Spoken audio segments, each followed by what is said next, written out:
Esta noche vamos a estudiar sobre el vino de Babilonia.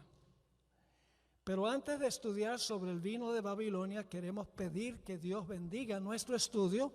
Nunca debemos abrir la palabra del Señor sin orar. Así que les invito a inclinar sus rostros y vamos a orar. Nuestro Padre y nuestro Dios, gracias te damos por el hermoso día que nos has concedido. Gracias ahora por el privilegio de encontrarnos contigo aquí en este lugar. Te damos gracias que vivimos a donde podemos adorarte en plena libertad. Sabemos que pronto llegará el día cuando eso no será posible. Ayúdanos a aprovechar estos momentos ahora mientras podamos. Pedimos que bendigas el estudio de tu santa palabra, que tu Espíritu esté presente en nuestro medio. Te lo imploramos en el nombre y por los méritos de Cristo, nuestro Salvador. Amén. Vamos a comenzar leyendo el mensaje del segundo ángel de Apocalipsis y vamos a conectarlo esta noche con el mensaje del primer ángel un poco más adelante. Dice allí en Apocalipsis 14:8, otro ángel le siguió diciendo, ha caído Babilonia, la gran ciudad. Voy a parar un momento allí. ¿Por qué cayó Babilonia, la gran ciudad? Aquí viene la razón. Porque ha hecho beber a todas las naciones del vino del furor de su fornicación. ¿Por qué cayó la gran Babilonia? Porque ha dado a todas las naciones a beber del vino del furor de su fornicación. ¿Qué significa eso? Vino del furor de su fornicación. Bueno, lo primero que queremos estudiar esta noche es que Babilonia tiene un significado amplio y un significado más limitado. En primer lugar, encontramos que Babilonia, en el sentido amplio de la palabra, se refiere a una triple alianza, una alianza entre tres poderes que van a gobernar el mundo al final de la historia.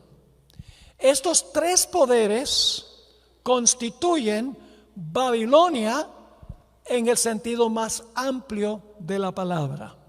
Los tres en conjunto son Babilonia. Pero vamos a encontrar también que Babilonia tiene un sentido más limitado. Se aplica especialmente a uno de estos tres. Así que en el sentido amplio, tres poderes que van a dominar el mundo son Babilonia. En el sentido más limitado, uno de los tres es el poder que va a llevar el liderazgo de esta triple coalición. Vamos a leer en cuanto a estos tres poderes en Apocalipsis 16, el versículo 13 y 14 y luego el versículo 19. Apocalipsis 16, 13 y 14 y el versículo 19. Y mientras ustedes están buscando eso, quiero mencionarles que he traído un material muy valioso. Hace unos años enseñé una clase ancla sobre los mensajes de los tres ángeles. 37 sesiones de 1 hora cada sesión, donde estudio en detalle cada frase de los mensajes de los tres ángeles. Un tema sobre qué significa temer a Dios, otro tema sobre cómo darle gloria, otro tema sobre la hora del juicio, otro tema sobre adorar al Creador. Así sucesivamente, 37 capítulos. Y he traído un buen número de esos manuales aquí que están disponibles a la entrada. Así que si ustedes han venido esta noche, van a escuchar el tema, probablemente van a entender el tema, pero de aquí a unos 3 o 4 días van a olvidar mucho de lo que estudiamos aquí esta noche. Así que les recomiendo que consigan ese manual donde está el tema de anoche, el de esta noche y 35 temas más sobre Apocalipsis, primordialmente 12, 13 y 14. Ahora vamos a leer Apocalipsis 16, 13 y 14. Fíjense los 3 poderes. Y vi salir de la boca del dragón y de la boca de la bestia y de la boca del... Ahí está la triple alianza. Los 3 son Babilonia, en conjunto, en el sentido más amplio. Más adelante vamos a hablar del sentido más limitado. Y luego dice, de la boca salen 3 espíritus inmundos a manera de ranas, que el versículo 14 dice que son espíritus de demonios. Es decir, esta triple alianza es controlada por demonios que hacen señales y van a los reyes de la tierra, los gobernantes civiles, en todo el mundo para reunirlos a la batalla de aquel gran día del Dios Todopoderoso, que es la batalla de Armagedón. Es decir, esos 3 espíritus inmundos que controlan a esta triple alianza, dragón, bestia y falso profeta, van a reunir a todos los reyes del mundo para batallar en contra del Dios del cielo.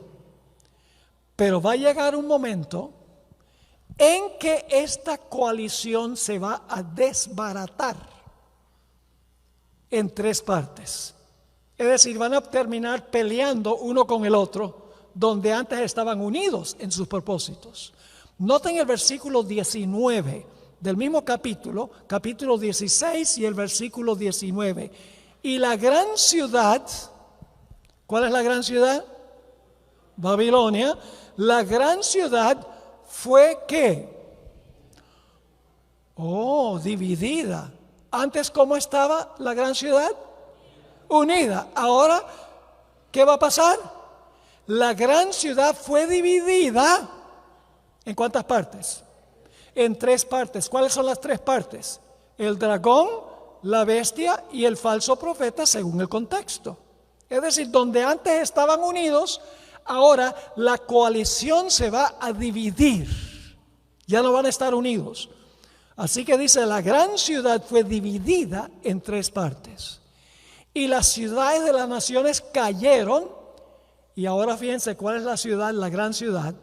Y la gran Babilonia vino en memoria delante de Dios para darle el cáliz del vino del ardor de su ira. Dios también tiene un vino que le va a dar a la gran Babilonia cuando la gran Babilonia se desintegre en 3 partes, donde antes las 3 partes estaban unidas. Ahora, estos 3 poderes no aparecen por primera vez en el capítulo 16. Estos 3 poderes aparecen primero en Apocalipsis 12 y 13 y luego en el capítulo 16 y los vamos a seguir de nuevo en el capítulo 19. Ahora, vamos a repasar los 3 poderes que se mencionan en Apocalipsis 12 y 13, que son los mismos poderes que leímos ahora del capítulo 16. ¿Cuál es el primer poder? El primer poder es el dragón. Y vamos a encontrar que el dragón representa ¿a quién? El dragón representa a Satanás, pero escuchen bien. Representa a Satanás obrando a través de los poderes civiles de la tierra. Es decir, el dragón es Satanás, el que está detrás de todo. Pero es Satanás usando los gobiernos del mundo para cumplir sus propósitos. Y vamos a dar la evidencia de eso dentro de unos momentos. El dragón le entregó a la bestia del mar. En Apocalipsis 13, la primera parte, hay una bestia que se levanta del mar y dice que el dragón le entrega a la bestia que se levanta del mar su poder, su trono y su autoridad. Y entonces ahora, como el dragón le dio el reino a la bestia del mar, ahora la bestia del mar gobierna. Y según la profecía, gobierna este poder, esta bestia del mar gobierna por 1260 años. O Daniel dice tiempos y la mitad de un tiempo, y Apocalipsis 13 dice por 42 meses, que es el mismo periodo de tiempo, son 1260 años. Así que el dragón le da su trono, su poder y su autoridad a la bestia. La bestia entonces gobierna 1260 años y al final de los 1260 años, la bestia recibe una herida mortal y por un periodo pierde su poder. Pero luego pasa algo interesante. Después que la bestia está fuera de comisión por un tiempo, entonces se levanta otra bestia de la tierra, ya no del mar. Es la segunda bestia de Apocalipsis, el capítulo 13. Se levanta esta bestia de la tierra, también se conoce como el falso profeta, dicho sea de paso. Y esta bestia que se levanta de la tierra, escuchen bien, esta bestia que se levanta de la tierra le restaura el poder a la bestia que recibió la herida mortal. Es decir, la segunda bestia de Apocalipsis 13, la bestia que se levanta de la tierra, y ya vamos a identificar qué representan estas bestias, pero la bestia que se levanta de la tierra, su único propósito es devolverle el poder a la bestia del mar que recibió la herida mortal. ¿Vamos bien o no? Ahora, esto lo vamos a notar claramente a medida que estudiemos los versículos a donde se describe esto. Ahora quiero decir algo sobre Apocalipsis 17. Apocalipsis 17 también menciona tres poderes. Son los mismos tres poderes de Apocalipsis 12 y 13 y Apocalipsis 16, pero tienen diferente nombre. En vez de la bestia, en Apocalipsis 17 habla de una ramera.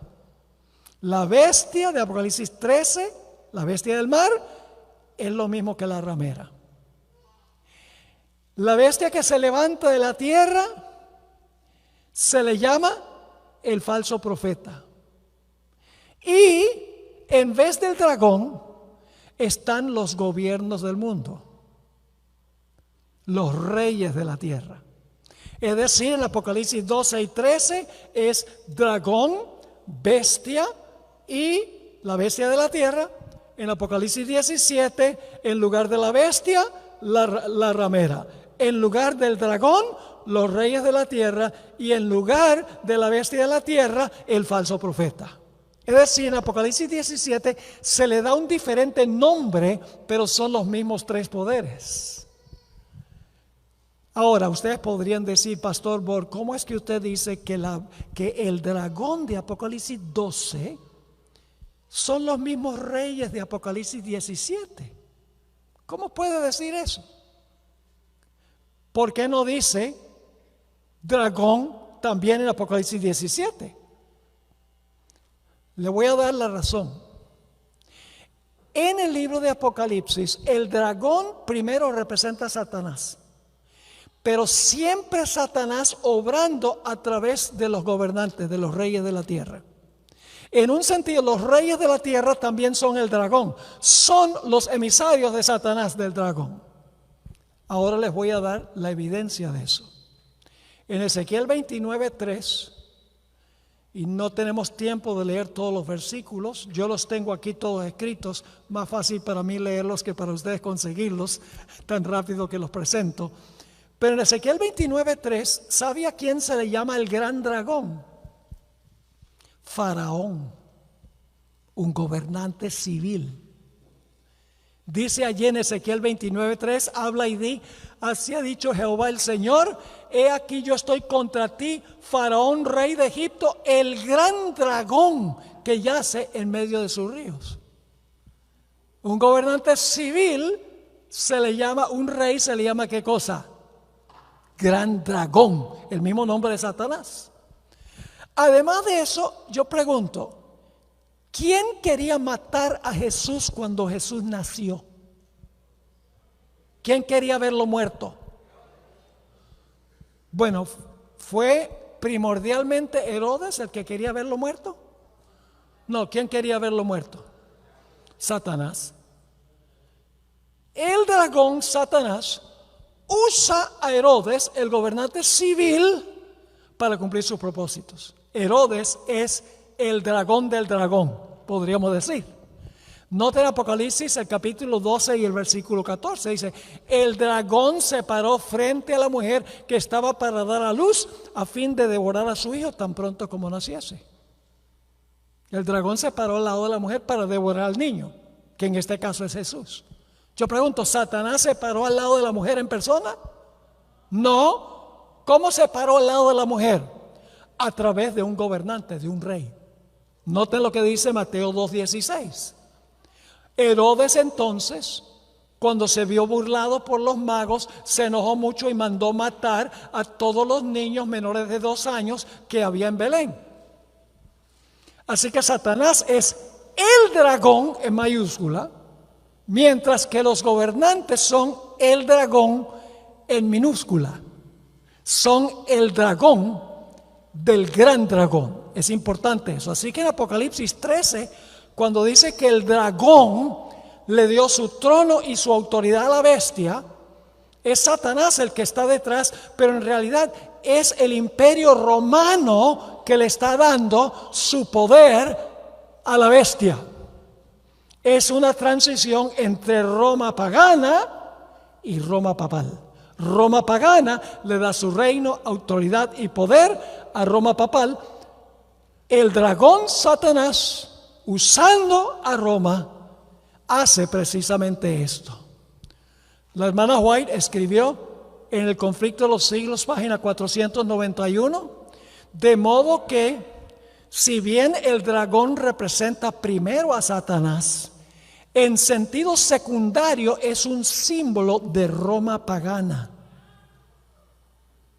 Así que el dragón de Apocalipsis 12 que quiere matar al bebé es Roma pagana, de quien el papado recibe su poder.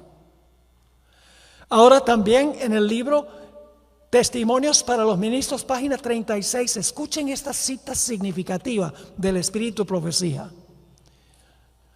Los reyes, príncipes y gobernantes. ¿Quiénes son ellos? ¿Poderes religiosos o poderes civiles? Poderes civiles. Reyes, príncipes y gobernantes han colocado sobre sí mismos el rótulo del anticristo y son representados por el dragón que va a hacer guerra contra los santos. ¿Quiénes son representados por el dragón? Los reyes, los príncipes y los gobernantes. Porque Satanás usa los poderes civiles, él está invisible a los ojos, pero él influye sobre los gobernantes civiles para cumplir sus propósitos. Y en el conflicto de los siglos, página 58, la hermana White escribió, en el siglo VI, el papado, siglo VI es el año 538, en el siglo VI el papado se había establecido firmemente. El asiento de su poder quedó definitivamente fijado en la ciudad imperial, es decir, en Roma, y el obispo de Roma fue proclamado cabeza de toda la iglesia. El paganismo, que es el dragón en este caso, el paganismo había cedido su lugar al papado. ¿Quién le dio el poder al papado? ¿Fue Satanás o fue el imperio romano? Satanás a través de el imperio romano. El paganismo había cedido su lugar al papado. El dragón le dio a la bestia su poder y su trono y grande autoridad. Así que, ¿qué representa el dragón?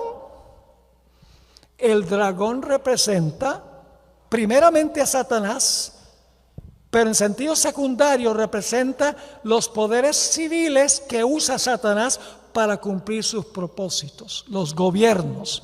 En el caso del dragón en Apocalipsis 12 se trata de Roma imperial dándole su puesto a Roma papal. ¿Vamos bien o no? Ahora, tenemos un segundo poder. No solamente tenemos el dragón, sino que tenemos también a la bestia que se levanta del mar, que representa lo mismo que la ramera en Apocalipsis 17. La bestia del mar representa lo mismo que la ramera en Apocalipsis, el capítulo 17. Ahora, ¿qué características tiene esta bestia que recibe su poder del dragón, de Satanás, obrando a través del Imperio Romano? Voy a darles las características y ustedes van a saber a qué poder se refiere. En primer lugar, es una bestia que recibe su trono y su autoridad del Imperio Romano. Es decir, tiene que ser un poder romano. En segundo lugar, gobierna por 42 meses. 42 meses por 30 días cada mes da ¿cuánto? 1260. Y tiempo es la mitad de un tiempo, 3 tiempos y medio, multiplicados por 360 días cada año, ¿cuánto les da? 1260 días. Y por si acaso, también hay una profecía que dice que este poder gobernó 1260 días. La Biblia lo dice en 3 maneras: 42 meses, tiempo, la mitad de un tiempo, y 1260 días. Es decir, después que este poder recibe su trono y su autoridad de Roma imperial, gobierna por 1260 años. Esta bestia habla blasfemias contra el Altísimo. Esta bestia persigue a los santos del Altísimo. Todo esto está en Apocalipsis capítulo 13. Esta bestia, según Daniel 7, piensa que puede cambiar la ley de Dios. Esta bestia lanza un ataque contra el santuario. Al final de los 1260 años, esta bestia recibe una herida mortal suministrada por la espada. Y por un periodo de tiempo esta bestia queda fuera de acción, con una herida mortal suministrada por la espada. Pero luego vamos a encontrar que después de un tiempo, cuando, digamos, está moribundo, después de un periodo inactivo, se levanta una segunda bestia de la tierra para ayudar a la bestia que recibió la herida, para que se le sane la herida. ¿Qué poder representa esta bestia que se levanta del mar? Por las características. Solo hay un poder: Roma papal. Yo pregunto, ¿Roma papal recibió su poder del imperio anterior, del imperio romano? Sí. ¿Gobernó 1260 años? Sí. 538 a 1798. ¿Habló blasfemias contra Dios? ¿Qué es blasfemia? Es cuando un poder dice que es Dios en la tierra y dice que puede perdonar pecados. ¿El papado cree eso? Sí. ¿Persiguió el papado a los santos del Altísimo a través, por ejemplo, de la Inquisición? Sí. ¿Pensó que podía cambiar la ley? En vez del sábado, instituyó ¿qué? El domingo como día de reposo. Lanzó un ataque contra el santuario, le quitó el puesto a Jesús como intercesor y como único sacrificio. Sí, Señor. Recibió una herida mortal al terminar los 1260 años en el año 1798. Sí. Y por un periodo el papado no ha podido perseguir como lo hacía durante los 1260 años. Sí. Pero ¿qué va a suceder? Su herida mortal va a ser sanada y entonces se va a portar en el futuro como se portó en el pasado. Se va a levantar la persecución contra el pueblo de Dios. Ahora hablemos de la bestia que se levanta de la tierra para sanarle la herida a la bestia que se levantó del mar. Vamos a ver que esta bestia, todo lo que hace es para beneficiar a la bestia que se levantó del mar, para restaurarle el poder al papado. Y ustedes dicen, ¿cómo es eso? Ustedes pueden leer todas estas características en Apocalipsis 13. Dice allí que la bestia de la tierra usará toda su autoridad para que la gente adore a la primera bestia. Dice que impondrá la autoridad de la primera bestia. Todo lo que hace, lo hace en presencia de la primera bestia. Hace una imagen de la primera bestia, en honor a la primera bestia, e impone la marca de la primera bestia.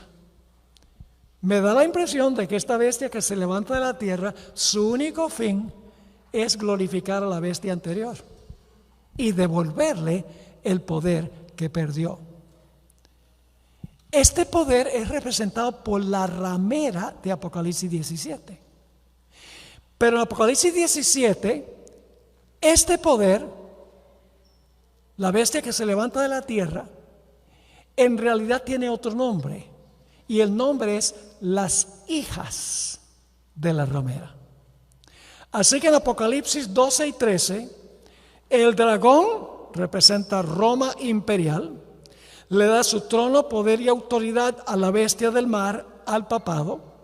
El papado recibe una herida mortal, queda fuera de comisión los últimos 200 años, no ha podido perseguir como hacía durante los 1260 años, y luego después de un periodo donde está convaleciendo, se levanta la bestia de la tierra, que es lo mismo que las hijas de la ramera, y esta bestia de la tierra le devuelve el poder a la primera bestia, sanándola de su herida mortal. Ahora quiero que vayamos a Apocalipsis 17 y necesito decirles algo. Aunque Babilonia se aplica a los tres, porque fíjese que dice que hay tres: dragón, bestia, falso profeta, reyes, ramera, hijas de la ramera. Los tres en conjunto son Babilonia. Hay uno de estos poderes que está controlando y dirigiendo a los otros dos poderes. Los otros dos poderes son solamente títeres de este poder. ¿Y a cuál poder me refiero? Bueno, déjenme contarles un poquito de una historia que encontramos en el Antiguo Testamento y en la muerte de Juan el Bautista. En el Antiguo Testamento tenemos la historia de Elías. ¿Quién quería la muerte de Elías? ¿Quién es el personaje peligroso de la historia? Jezabel. El rey solo, sin que Jezabel lo influyera sobre él, ¿quería la muerte de Elías? No, solamente porque Herodías, solamente porque Jezabel quería la muerte. Pero ¿a quién tuvo que usar Jezabel para cumplir sus propósitos? Tuvo que influir sobre el rey y sobre los falsos profetas para buscar a Elías donde lo podía conseguir. Tenemos una triple alianza ahí: un rey, una ramera y los falsos profetas que son emisarios de la ramera. ¿Me están siguiendo o no me están siguiendo? Lo mismo sucede con Juan el Bautista. ¿Quién quería la muerte? Juan el Bautista es el Elías del Nuevo Testamento. Jesús lo dijo en 3 lugares, digo. No es Elías en persona, pero vino con el espíritu y el poder de Elías. ¿Quién quería la muerte de Juan el Bautista? Herodías. Es la peligrosa. Ella es la que está maniobrando y controlando y dirigiendo todo. ¿El rey Herodes era enemigo de Juan el Bautista? No, a él le agradaba escuchar a Juan el Bautista. Pero ¿qué tuvo que hacer Herodías? Tuvo que influir sobre su hija, para que su hija influyera sobre el rey, para que el rey mandara matar a Juan el Bautista. Esa es la relación de los poderes en Apocalipsis 17. La ramera se alía con los reyes de la tierra y con sus hijas para acabar con el remanente de Dios. Vamos a leer Apocalipsis 17, 1 al 6. Vino entonces uno de los 7 ángeles que tenía las 7 copas y habló conmigo diciéndome: ven acá, te mostraré la sentencia. ¿Contra quién? Contra la gran ramera. ¿Por qué se llama la gran ramera? Bueno, es el mismo poder que la gran Babilonia, ¿verdad? Pero fíjense que este es el sentido limitado. Ahora va a hablar de la que dirige todos los movimientos. Los 3 son Babilonia. Los 3 van a dar su vino a las naciones. Pero hay una que maniobra y dirige todo, la ramera. Ella es Babilonia en el sentido limitado de la palabra. Así que dice: te mostraré la sentencia contra la gran ramera, la cual está sentada sobre muchas aguas. ¿Qué son las aguas? El mismo capítulo, versículo 15 dice: las aguas que ha visto son multitudes, naciones, lenguas y pueblos. Ella se sienta sobre todas las naciones del mundo. Pero hay otro poder aquí. No solo controla las muchedumbres, sino que dice: con la cual han ¿qué? Fornicado los reyes de la tierra. Ahora aparecen los reyes de la tierra, que es lo mismo que el dragón. La ramera va a usar los reyes. Dice: con la cual han fornicado los reyes de la tierra, y los moradores de la tierra se han embriagado con el vino de su fornicación. Ya vamos a hablar del vino. Y me llevó en el espíritu al desierto y vi una mujer sentada sobre una bestia escarlata llena de nombres de blasfemia. Fíjense, ahí está interesante. Blasfemia. Que tenía 7 cabezas y 10 cuernos, y la mujer estaba vestida, noten los colores, de púrpura y escarlata, y adornada de oro, de piedras preciosas y de perlas. Y tenía en la mano un cáliz de oro, una copa, lleno de abominaciones y de la inmundicia de su fornicación. ¿Qué nombre lleva esta ramera? Y en su frente un nombre escrito, un misterio, ¿qué? Babilonia la grande, pero ella es solamente una de las partes de Babilonia. La bestia del mar o la ramera. Los otros 2 poderes, la bestia de la tierra o el falso profeta y el dragón o los reyes de la tierra, también son parte de Babilonia, también participan en el conflicto final bajo la dirección de ella. Pero hay otro miembro de la coalición esta. No solamente la ramera fornicando con los reyes, sino que dice: Babilonia la grande, ¿la qué? La madre de las rameras.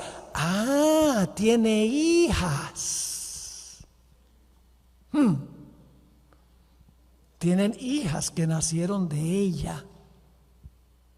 ¿Saben que yo no conozco a la primera madre que no tenga hijos? Conozco mujeres que no tienen hijos, pero no conozco ni una sola madre que no tiene hijos. En este caso, las rameras son mujeres, así que son hijas de la ramera. Las hijas de la ramera son lo mismo que hizo Salomé, influyendo sobre el rey. ¿Están conmigo? Y lo mismo que hizo Jezabel, influyendo sobre Acab. Al final de la historia, la ramera va a influir sobre los reyes para tratar de matar a los fieles de Dios. Y usted dice: ¿es verdad eso? Pues terminamos de leer el pasaje. Dice: Babilonia la grande, la madre de las rameras y de las abominaciones de la tierra, y vi a la mujer que ebria con la sangre de los santos y de la sangre de los mártires de Jesús, y cuando la vi quedé asombrado con gran asombro. Ahora vamos a repasar las características de esta ramera, que en el sentido limitado es Babilonia la Grande, la que se une con los otros dos para manipularlos para cumplir sus propósitos. En primer lugar, ¿qué representa una mujer en las profecías? Una iglesia. Y si es una mujer que fornica con los reyes, significa que está enamorada de los reyes de la tierra en vez de estar enamorada de su esposo Cristo Jesús. Traiciona a Jesús uniéndose con los poderes civiles de la tierra. ¿Están conmigo o no? Así que esta es una iglesia apóstata. Se sienta sobre muchas aguas. ¿Qué son las muchas aguas? Multitudes, naciones, lenguas y pueblos. Es decir, el acto de sentarse significa gobernar. Es una iglesia apóstata mundial.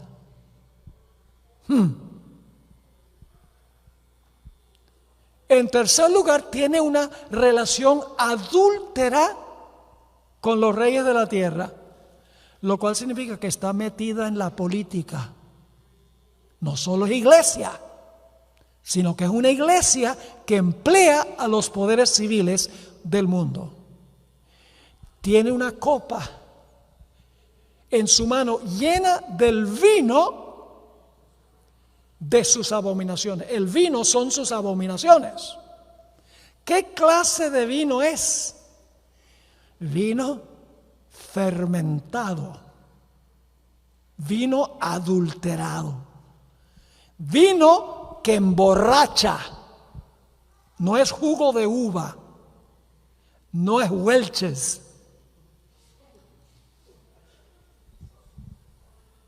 Y dice que en la copa tiene el vino que son sus abominaciones. Vino, abominaciones son intercambiables. Sino que dice que obliga a las naciones a beber el vino. Hace que beban el vino. Obliga, fuerza. ¿Por qué se llama el vino del furor? Porque el que no quiere beberlo se gana la furia de la ramera y de los que beben. Yo le voy a leer citas.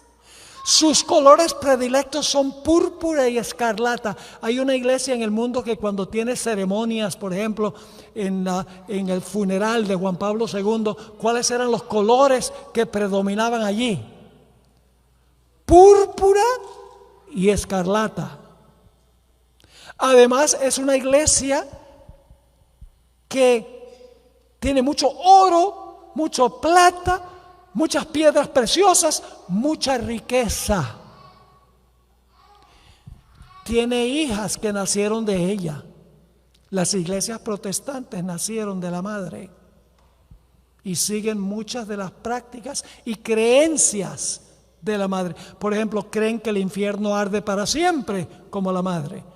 Creen que los muertos, cuando mueren, el alma sale del cuerpo, como la madre. Creen que el día de reposo es el domingo, como la madre. Nacieron de ella y nunca se zafaron de las doctrinas de la madre completamente. Es una iglesia que en su historia emborracha a las naciones con su vino. Además de ser un poder religioso, es un poder político. Porque cuando ustedes leen Apocalipsis 17, 18, dice que la ramera también es la ciudad. Y una ciudad es una entidad política. ¿Cuál es la única iglesia en el mundo que cuadra con esta descripción? Ustedes lo saben. La iglesia romana, la iglesia papal. Una vez yo estaba dando una semana de oración en la Universidad Adventista en Argentina, en Puigari. Y yo prediqué un tema y presenté todas las características de la ramera. Presenté una tras otra, las que les he dado. pero nunca dije a qué sistema se aplicaba. La próxima mañana, en las entrevistas, porque los alumnos venían a entrevistas durante el día y tenía el tema en la noche, vino una enfermera que era estudiante allí y entró a la entrevista y me dijo: pastor, quiero que sepa que usted ofendió a mi iglesia anoche. Y yo la miré y le dije: yo anoche no mencioné ninguna iglesia. Y me miró y me dijo: sí, pero por las características de Dios se sabía de qué iglesia estaba hablando. Le dije: pues si las características anuncian cuál es la iglesia sin yo decírselo, debe pensarlo. Las características son claras. Ahora, ¿notan ustedes que dice que Babilonia ha caído? Ha caído. ¿Por qué se repite? Porque ha caído de verdad, ¿verdad? Cuando Dios quiere recalcar algo, lo repite 2 veces. Le dio a Faraón el mismo sueño 2 veces. Y Jesús, cuando quería decir algo muy importante, decía: de cierto os digo. Es decir, eso está hablando de la caída de verdad de Babilonia, de la cual no se levantará. Ahora, ¿por qué va a caer Babilonia? Leí el texto al comienzo, pero vamos a leerlo de nuevo. El mensaje del segundo ángel, Apocalipsis 14:8, dice: otro ángel le siguió diciendo: ha caído Babilonia, la gran ciudad. Y ahora fíjense, la siguiente palabra, ¿cuál es? ¿Por qué? ¿Qué significa por qué? ¿Por qué cayó? Porque ha hecho beber a todas las naciones del vino del furor de su fornicación. ¿Por qué cae Babilonia? Porque Babilonia le ha dado su vino a todas las naciones y a los reyes de la tierra. Y claro, la pregunta inmediata que surge es: ¿qué representa el vino? No es vino literal. No es una botella de vino que van allá al almacén y compran una botella de vino que si toman demasiado se emborrachan. En Apocalipsis tenemos símbolos. Las bestias representan poderes y el vino aquí es simbólico. Representa algo más allá de lo que es literal.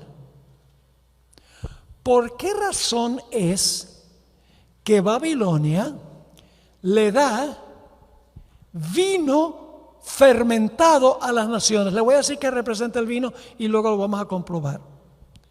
El vino representa falsas doctrinas, falsas enseñanzas que emborrachan espiritualmente a las naciones de tal manera que no pueden comprender ni aceptar la verdad. ¿Cuántos de ustedes han procurado darle un estudio bíblico a un borracho? Es inútil, porque los borrachos se las saben todas. Usted le puede decir que esto es rojo y él no es azul, porque los borrachos saben todo. Tienen el cerebro entorpecido, no pueden pensar claro, no pueden distinguir entre la verdad y el error. Es decir, que esta ramera le da sus falsas doctrinas al mundo. Emborracha a los reyes, emborracha a las multitudes, emborracha a las iglesias protestantes, de tal manera que no pueden distinguir la verdad del error. Ahora escuchen bien. Si la ramera hubiera aceptado el mensaje del primer ángel,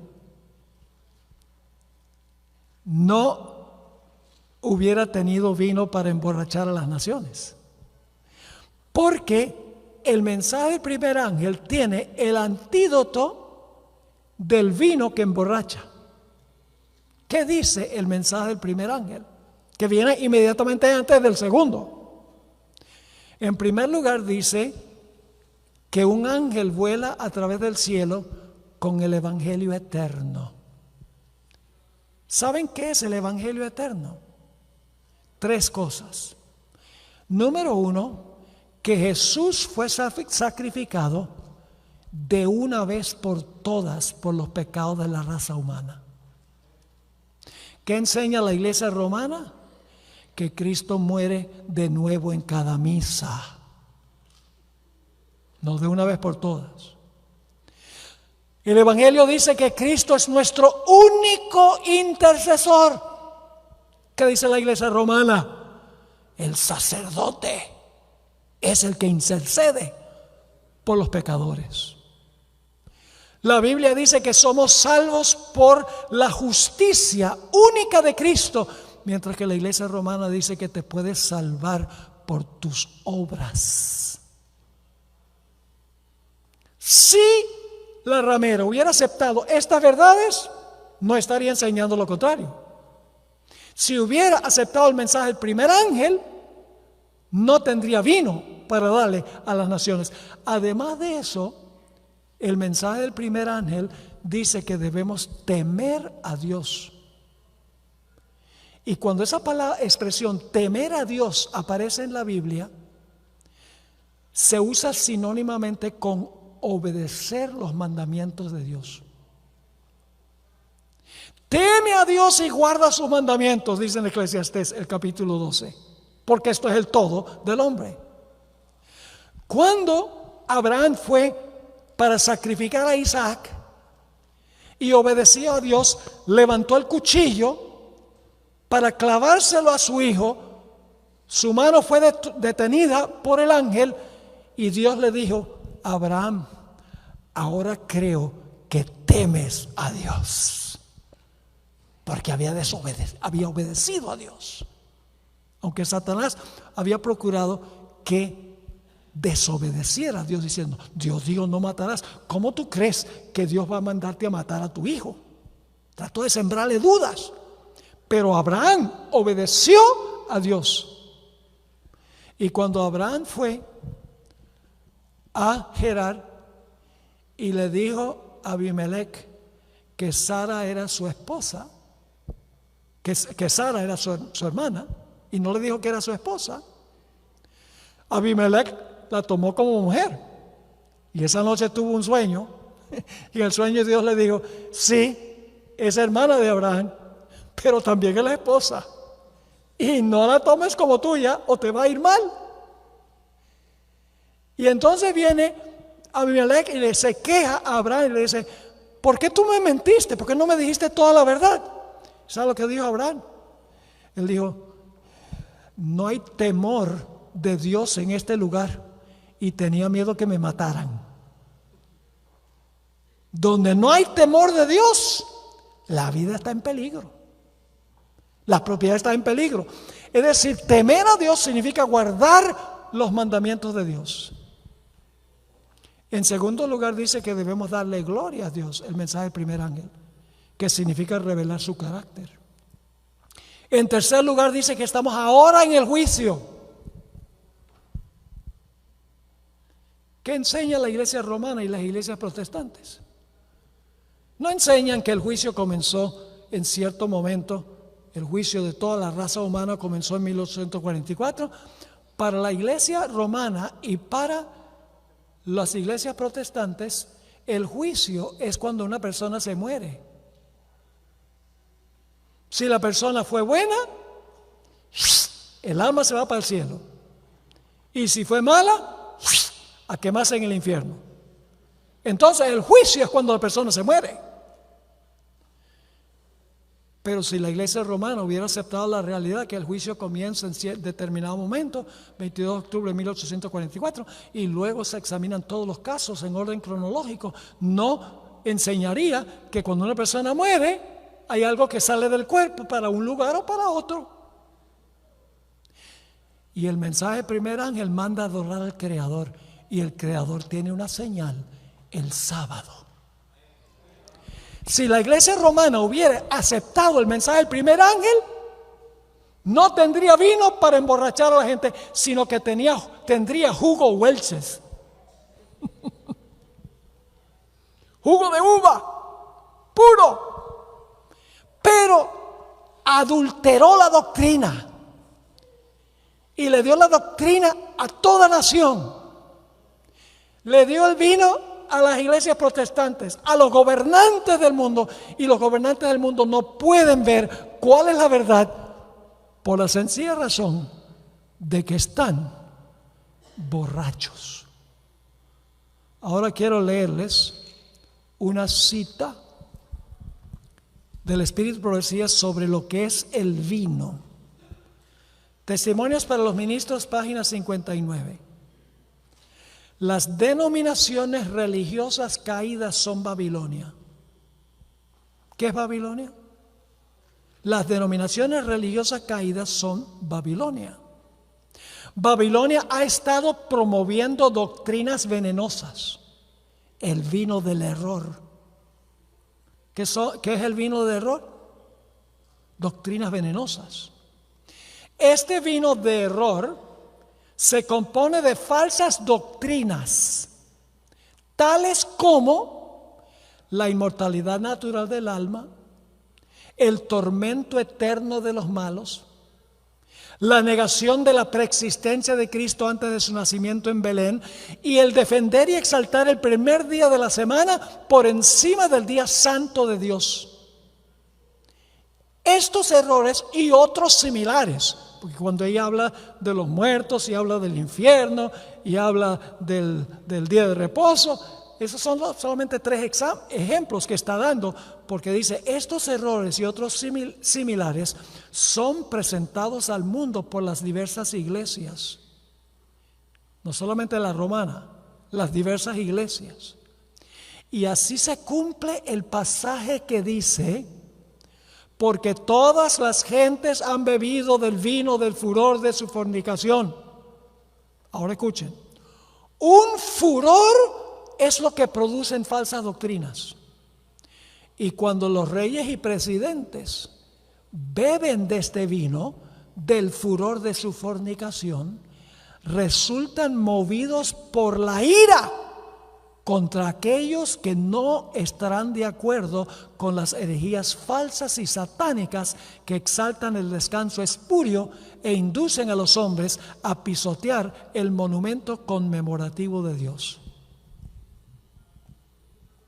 ¿Por qué se le llama el vino del furor de su fornicación? ¿Con quién fornica la ramera? Con los reyes. ¿A quién les da vino? A los reyes. ¿Y qué pasa cuando los reyes beben el vino? ¿Se llenan de qué? De furor. ¿Furor contra quiénes? Contra los que no quieren beber el vino. ¿Están entendiendo el cuadro? Ahora vamos a especificar cuáles son las abominaciones. Específicamente, dijimos que son falsas doctrinas, que emborrachan a la gente. Saben, a veces uno trata de alcanzar a la gente con el asunto del día de reposo y como que tiene un bloque mental. Uno le dice: bueno, en Génesis se originó el sábado. Pero el apóstol Pablo dice que la ley fue clavada en la cruz. No, pero entonces trata uno de convencer, dice: no estamos bajo la ley, sino bajo la gracia. Es como si estuvieran borrachos y no les permite discernir la verdad. Algunos finalmente se ponen sobrios después de un tiempo. Dice: wow, ¿por qué yo no entendí eso? Porque estaba borracho. ¿Qué son las falsas doctrinas? ¿Sabe? Por mucho tiempo yo procuré entender qué era el vino con la Biblia sola. Leímos una cita del Espíritu de Profecía, pero yo buscaba en la Biblia la palabra vino. Y en todas las partes donde aparece el vino en la Biblia, es vino literal, del que compra uno en un almacén. Y yo decía, pero la hermana White dice que son falsas doctrinas, pero no encuentro eso ahí en la Biblia. Y ¿saben algo? Todo lo que dice la hermana White está en la Biblia si lo buscamos con cuidado. Lo que pasa es que somos medio flojos y queremos que todo esté ahí en la superficie, todo masticado. Queremos masticar. Y entonces de repente se me ocurrió una idea. Dice en el pasaje que el vino son sus abominaciones. ¿Dice eso? El vino de su fornicación. Y dice que la copa tenía sus abominaciones. Así es decir, el vino son sus abominaciones. Entonces dije, no voy a buscar la palabra vino, sino que voy a buscar la palabra abominación. ¡Wow! Y cuando el Señor me mostró eso, yo dije, ahora sí consigo muy bien lo que es el vino. Y ahora les voy a dar la lista. En primer lugar, confeccionar ídolos e inclinarse ante ellos es abominación. En la iglesia romana hay mucho ídolo. La gente se inclina. Claro que sí. Noten lo que dice, por ejemplo, Éxodo 20, 4 al 6. No te harás imagen, ni ninguna semejanza de lo que está arriba en el cielo, ni abajo en la tierra, ni en las aguas debajo de la tierra. No te inclinarás a ellas, ni las honrarás. Clarito. No hagas una imagen y no te inclines ante una imagen. Lo prohíbe el segundo mandamiento. Y claro, por eso es que aunque este mandamiento aparece en la Biblia católica, en el catecismo desaparece. El segundo mandamiento lo sacan de los catecismos, donde le enseñan a los niños para la primera comunión. En la Biblia católica está contra las imágenes, pero no está en los catecismos. Lo sacan. ¿Y por qué lo sacan? Porque si le enseñan eso a un niño, el niño va a decir, entonces, ¿por qué tenemos la iglesia llena de imágenes? ¿Y por qué la gente se inclina ante las imágenes? Y cuando sacan el segundo mandamiento, y dicen en realidad que es parte del primero, pero en realidad es el segundo, terminan con 9 y por lo tanto dividen el 10º mandamiento en 2. No codiciarás los bienes de tu prójimo es uno, y no codiciarás la mujer de tu prójimo es otro. Codicia es codicia, mis hermanos. No son 2 mandamientos, es uno solo. Pero como sacan el segundo, tienen que dividir el 10º para terminar con 10. Y ustedes dicen, bueno, pero ahí no dice que es abominación. Sencillamente dice, no hagas una imagen ni te inclines ante la imagen. Pero en Deuteronomio 7:25, y tengo otros textos aquí que están todos estos en el manual, solo voy a leer uno. Deuteronomio 7:25 dice, hablando Dios a Israel cuando iban a entrar a la tierra prometida: las esculturas de sus dioses quemarás en el fuego. No codiciarás plata ni oro de ellas para tomarlo para ti, para que no tropieces en ello, pues es abominación a Jehová tu Dios. Ahí conéctala. El asunto de hacer imágenes y adorarlas con la palabra abominación. Y Deuteronomio 27 dice, y hablarán los levitas y dirán a todo varón de Israel en alta voz: maldito el hombre que hiciere escultura o imagen de fundición, abominación a Jehová. Esa es parte del vino en la copa. Hacer imágenes e inclinarse a ellas, la ramera. Otra abominación es consultar a los muertos, entre otras prácticas ocultistas.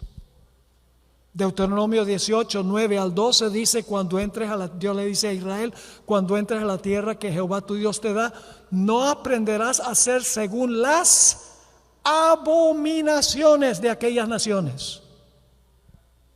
¿Cuáles son algunas de esas abominaciones? No se ha hallado en ti quien haga pasar su hijo o a su hija por el fuego, ni quien practique adivinación, ni agorero, ni sortílego, ni hechicero, ni encantador, ni adivino. La palabra adivino no es la mejor traducción, es un medium. ¿Sabe lo que es un medium? Es una persona que pretende poder traer a los muertos.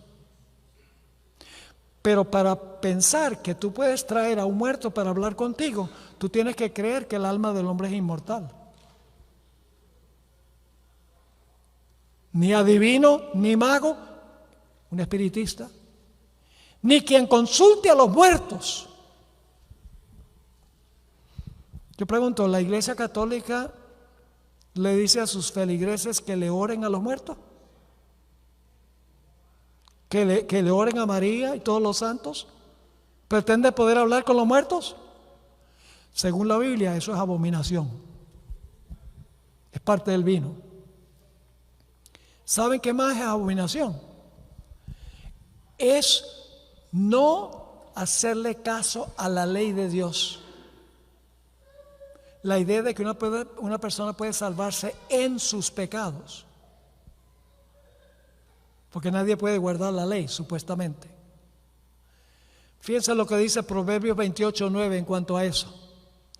El que aparta su oído para no oír la ley, su oración también es abominable. Que dice que no, lo único que tiene que hacer es confesarte al sacerdote. Y él te perdona, pero no tiene que cambiar nada en tu vida. El que aparta su oído para no oír la ley, su oración también es abominable. ¿Y saben qué más es abominación? El otro extremo también es abominación. La idea de que uno puede salvarse por sus obras. Jesús dijo en Lucas 16:15, vosotros sois los que os justificáis a vosotros mismos delante de los hombres. Está hablando de los dirigentes religiosos, los sacerdotes, los escribas y los fariseos. Ustedes se justifican ustedes mismos delante de los hombres, mas Dios conoce vuestros corazones, porque lo que los hombres tienen por sublime delante de Dios es abominación. Así que decir que uno puede salvarse en sus pecados o que puede salvarse por sus obras, esa es parte del vino. Permítame leerles esta cita extraordinaria del Espíritu y Profecía. Conflicto de los Siglos, página 629. Conflicto de los Siglos, 629. Está hablando de muchos al final de la historia que tienen estos dos extremos: salvarse en sus pecados o salvarse por sus obras. Fíjense lo que ella dice. Un estudio de la Biblia hecho con oración mostraría a los protestantes el verdadero carácter del papado y se lo haría aborrecer y rehuir. Pero muchos son tan sabios en su propia opinión que no sienten ninguna necesidad de buscar humildemente a Dios para ser conducidos a la verdad. Está hablando de los protestantes. Aunque se enorgullecen de su ilustración, desconocen tanto la Sagrada Escritura como el poder de Dios. Necesitan algo para calmar sus conciencias y buscan lo que es menos espiritual y humillante. Lo que desean es un modo de olvidar a Dios, pero que parezca recordarlo. Interesante. El papado responde perfectamente a las necesidades de todas esas personas.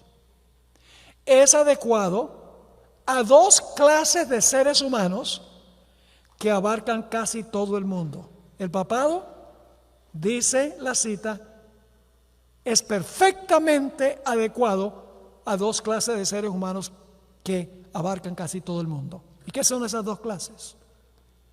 Los que quisieran salvarse por sus méritos y los que quisieran salvarse en sus pecados. Dice que el papado complace a ambos. Por ejemplo, si un esposo comete adulterio, él va al confesionario y se confiesa al sacerdote. El sacerdote le dice: ego, te absolvo. Problema resuelto, pecado liquidado. Y por sus obras, pues uno puede hacer un peregrinaje, puede pagar cierta cantidad de dinero a la iglesia. Y entonces Dios acepta eso en lugar de tu pecaminosidad. ¿Saben que una vez en Colombia yo subí al Cerro Monserrate? ¿Hay algún colombiano aquí? Bueno, no saben, es en Bogotá. Subí a pie. Es largo y tendido. ¿Y saben lo que me impactó? Es que había personas que estaban subiendo el Cerro Monserrate de rodillas, haciendo penitencia, supuestamente para ganar méritos con el Señor. Así que si tú eres católico, te puedes salvar por tus obras o te puedes salvar en tus pecados. Igual.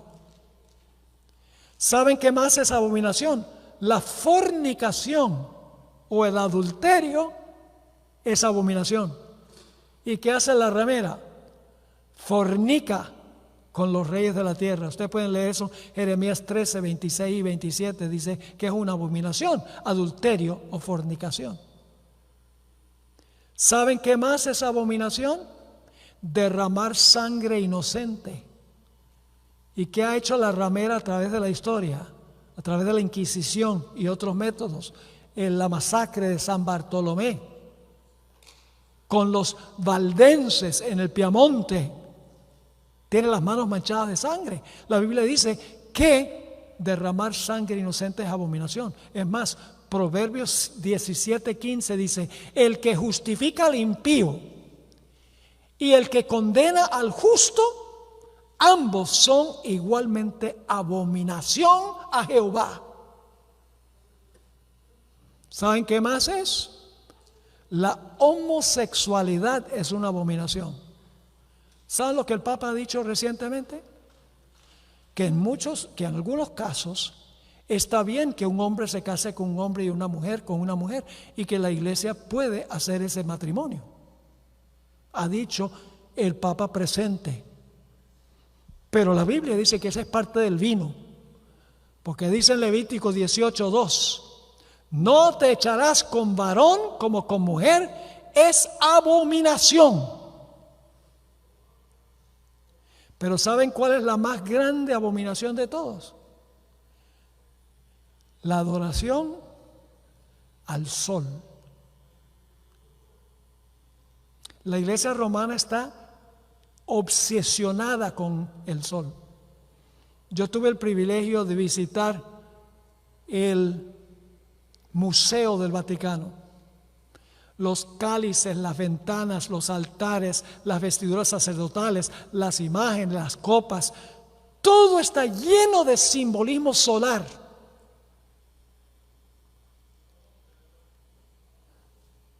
Y ustedes dicen: bueno, la Iglesia Católica no adora al sol, pero adora en el día del sol, que adquirió de los paganos. Dice: honramos al Señor, la resurrección del Señor el domingo, porque Cristo resucitó. En ninguna parte de la Biblia dice eso. La Biblia dice que el séptimo día es el sábado. Jesús dijo: yo soy Señor del sábado. Y ustedes dirán: pero pastor, no es lo mismo que adorar el sol y adorar en el día del sol. En principio es lo mismo. Les voy a explicar. ¿Quién creó el sol? Dios. ¿Lo creó con fines religiosos? ¿Lo creó para la adoración? No, ¿qué pasa si usted lo convierte en un objeto de adoración? ¿Cómo se llama eso? Idolatría. ¿Quién creó el primer día de la semana? Dios. ¿Lo creó para fines religiosos? ¿Qué pasa si usted lo convierte en un día de adoración? Es idolatría. Porque cualquier cosa que el hombre hace para la adoración que Dios no hizo es idolatría. Así que no importa que adoren un objeto, el sol, o que adoren en el día del sol, que fue creado por el hombre para adoración, es el mismo principio. Y usted dice, ¿en dónde dice la Biblia que adorar al sol es abominación?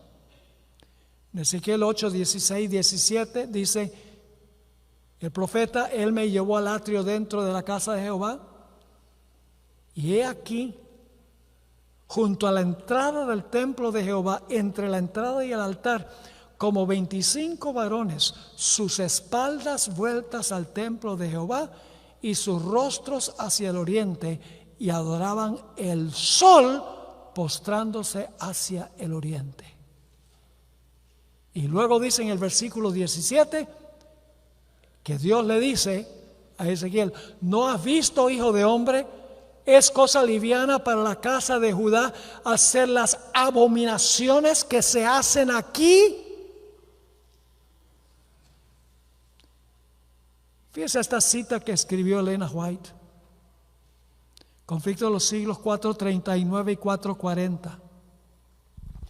Cuando se levantan maestros verdaderos para explicar la palabra de Dios, se levantan también hombres de saber, ministros que profesan comprender las santas escrituras, para denunciar la sana doctrina como si fuera herejía, y a los que buscan la verdad. Si el mundo no estuviese, escuchen esto, si el mundo no estuviese fatalmente embriagado con el vino de Babilonia, multitudes se convencerían y se convertirían por medio del conocimiento de las verdades claras y penetrantes de la palabra de Dios. Pero la fe religiosa aparece tan confusa, que es lo que significa la palabra Babilonia, ¿verdad? Pero la fe religiosa aparece tan confusa y discordante que el pueblo no sabe qué creer ni qué aceptar como verdad. La iglesia es responsable del pecado, de la impenitencia del mundo. ¿Cuáles son las doctrinas de la iglesia romana? Algunas de las doctrinas de la iglesia romana que no están en la Biblia o que la Biblia condena. Aquí tengo una lista, la voy a leer rápidamente. El domingo como día de reposo. La unión de la iglesia con el Estado. Jesús dijo: da a César lo que es de César, a Dios lo que es de Dios. Dios, mi reino no es de este mundo. El bautismo de infantes. El bautismo por aspersión. La cuaresma. La canonización de los santos. La oración a y en favor de los difuntos. El encender velas, el quemar incienso, el rociar agua bendita, el uso de vestimentas sacerdotales, la confesión auricular a un sacerdote, el sacrificio de la misa, el crear e inclinarse ante las imágenes, la práctica de persignarse, el rosario, el celibato, purgatorio, los conventos y monasterios, la Inmaculada Concepción y la Asunción de María, entre otras cosas, o contradicen la Biblia o no están en la Biblia. La copa está bien llena de vino, ¿sí o no? Llena de vino. Ahora, ¿qué va a pasar? Finalmente, la ramera y sus hijas han convertido en alcohólicos a todas las naciones. Y están tan adictos que les resulta casi imposible comprender y aceptar la verdad para este tiempo. El alcohol espiritual aturde sus sensibilidades espirituales. Es imposible razonar, como ustedes saben, con un borracho. La hermana White escribió en Joya de los Testimonios, tomo 2, páginas 103 y 104, estas palabras: el error nunca es inofensivo. El error nunca, ¿qué? Nunca es inofensivo. Nunca santifica, sino que siempre trae confusión y disensión. Siempre es peligroso. El enemigo de las almas ejerce gran poder sobre las mentes que no han sido plenamente fortalecidas por la oración y establecidas sobre la verdad bíblica. Por eso Dios le ha dado a la iglesia adventista, hermanos y hermanas, un mensaje de amonestación para el mundo. Llamar a la gente a salir de Babilonia. Hoy en día es más común que queramos unirnos con Babilonia. Pero la Biblia dice que va a venir el tiempo cuando se derrame la lluvia tardía, porque es un pueblo preparado, un pueblo consagrado al Señor, un pueblo victorioso. Dios va a derramar la lluvia tardía y se va a dar el fuerte clamor del poder del Espíritu Santo. Eso se encuentra en Apocalipsis 18, versículo 1 al 4. Después de esto vi a otro ángel descender del cielo. Y fíjense que esta es una intensificación del mensaje del segundo ángel. El mensaje del segundo ángel dice: ha caído Babilonia porque ha dado el vino a las naciones. Pero aquí el mensaje se intensifica. Dice: desciende del cielo con gran autoridad, y la tierra fue alumbrada con su gloria. Y clamó con voz potente. Por eso se le llama el fuerte clamor. Con voz potente, diciendo, se repite ahora el mensaje del segundo ángel, pero esto es al final de la historia: ha caído la gran Babilonia. Y fíjese que se ha puesto peor Babilonia, porque dice: se ha hecho habitación de demonios y guarida de todo espíritu inmundo y albergue de toda ave sucia, inmunda y aborrecible. ¿Sabe lo que representan las aves? Estamos hablando del lenguaje simbólico. Las aves representan a Satanás y sus ángeles. ¿Recuerdan en la parábola del sembrador, donde dice que parte de la semilla cayó en el camino y vinieron los pájaros y se llevaron la semilla? Y luego Jesús explica que Satanás quita la semilla. Representan los demonios. Babilonia va a estar llena de demonios. Estará peor que cuando primero se dio el mensaje. ¿Y por qué va a estar en esta condición? Porque va a ser habitación de demonios, guarida de todo espíritu inmundo, albergue de toda ave inmunda y aborrecible. Ahora viene la razón: porque todas las naciones han bebido del vino del furor de su fornicación, y los reyes de la tierra han fornicado con ella, y los mercaderes de la tierra se han enriquecido de la potencia de sus deleites. Y oí otra voz del cielo que decía: salid de ella, pueblo mío. Ese es el llamado que nosotros tenemos que hacer a los que están en Babilonia. No es popular, porque queremos ser políticamente correctos. No queremos inquietar a nadie. Y por eso mucha gente se va a perder, porque nunca supieron. Salid de ella, pueblo mío. ¿Tiene Dios pueblo en Babilonia? ¿Tiene Dios pueblo en Babilonia? Claro, porque si no hay pueblo de Dios en Babilonia, ¿por qué dice salir de Babilonia, pueblo mío? La mayoría, la hermana White dice que la mayoría del verdadero pueblo de Dios está en otras iglesias. Personas que aman a Jesús, les sirven con todo el corazón de acuerdo a la luz que tienen. Pero va a llegar un momento en que ellos tienen que tener toda la luz para poderse mantener firmes en la crisis que pronto vendrá. Ahora, permítame terminar diciéndoles esto. Dios le hizo una recomendación a los reyes, a los gobernantes. Se encuentra en Proverbios 31, 4 y 5. No es de los reyes, oh Lemuel, no es de los reyes beber vino. La ramera le da vino a los reyes, vino espiritual, falsas doctrinas, doctrinas adulteradas. No es de los reyes, oh Lemuel, no es de los reyes beber vino, ni de los príncipes la sidra. ¿Por qué no? No sea que bebiendo olviden la ley y perviertan el derecho de todos los afligidos.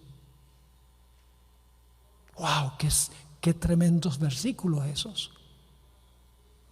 Termino con dos historias. Y solo las voy a contar, tengo los versículos, están en el manual que les mencioné. La historia de Nadab y Abiú. Dios había mandado que cuando entraran fuego al santuario para quemar incienso, tomaran el fuego del altar del sacrificio, porque ese fuego era santo, porque Dios había llovido ese fuego ahí. No me lleven fuego común, Dios dijo. Lleven el fuego santo que yo lloví sobre el altar.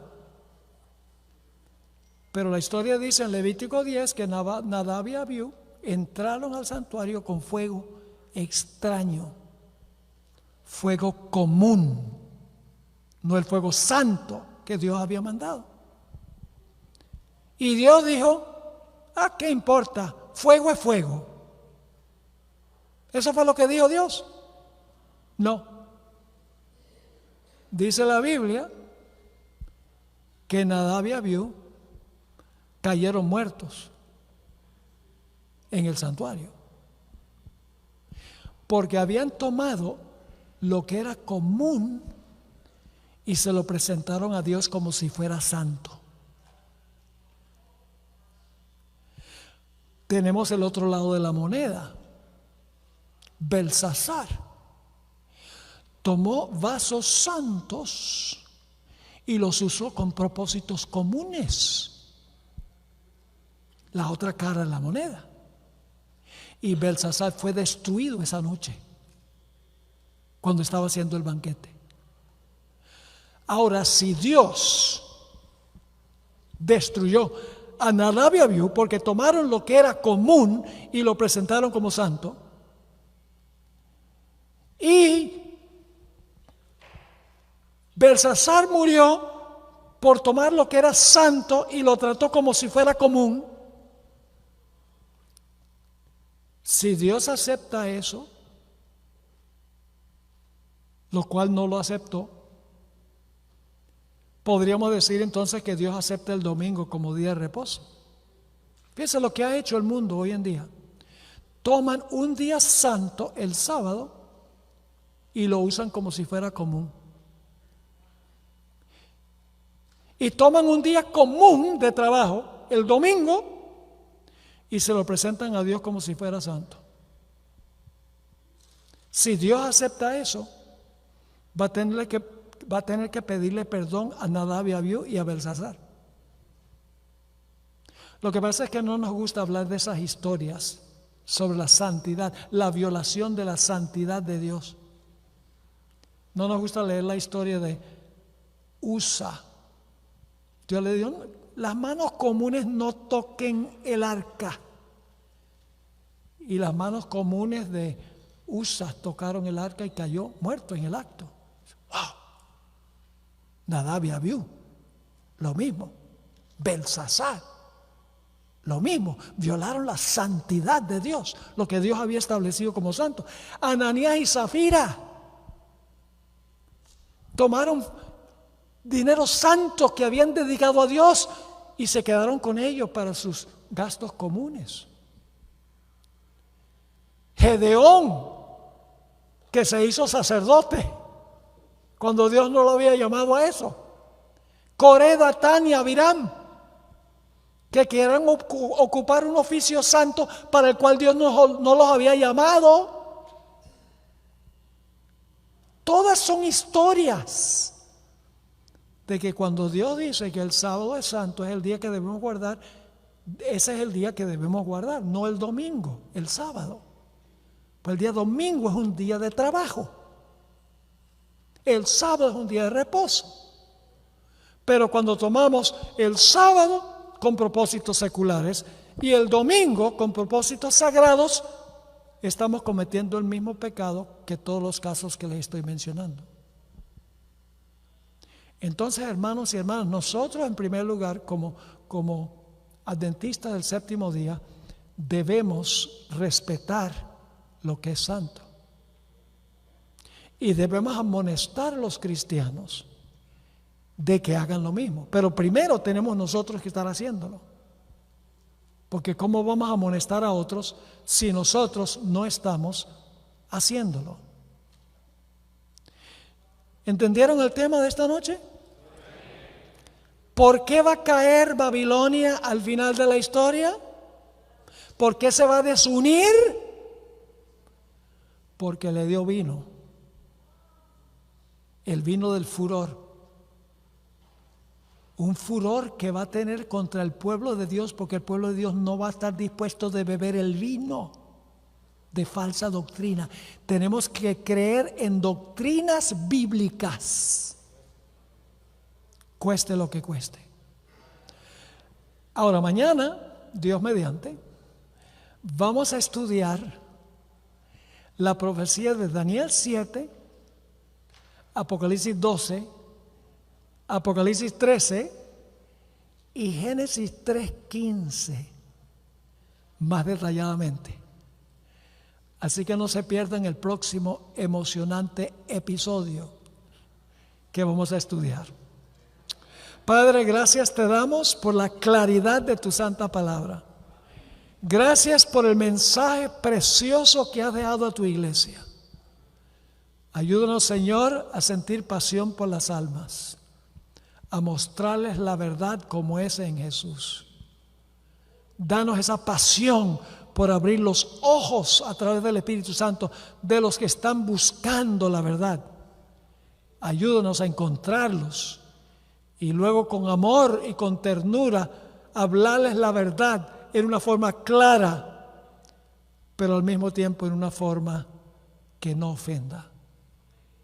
Gracias, Padre, por habernos acompañado. Gracias porque nos acompañas a nuestros hogares después del culto hoy. Te lo pedimos en el nombre de Jesús. Amén. Amén.